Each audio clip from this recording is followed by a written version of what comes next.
25 Oktober 2025, aku menyertai pertandingan memancing joran kewangan mewakili BSN bertempat di kolam Sea Lion, Kelang, Selangor. Seawal pagi, pendaftaran para peserta daripada pelbagai agensi di bawah Kementerian Kewangan Malaysia dan bersarapan pagi.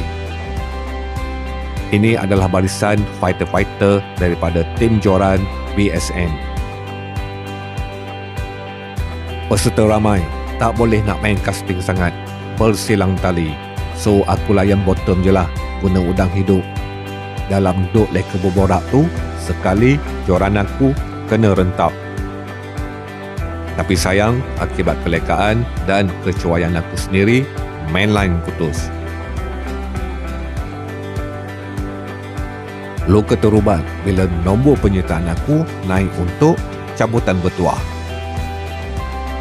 Alhamdulillah, aku dapat spinning reel jenama Daiwa model Rivros LT 1000. Okeylah, tak dapat ikan, dapat mesin pancing. Jadilah, kan?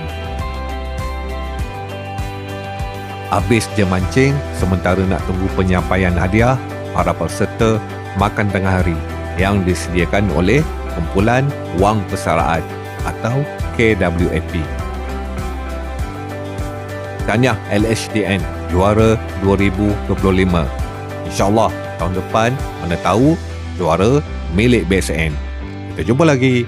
Assalamualaikum.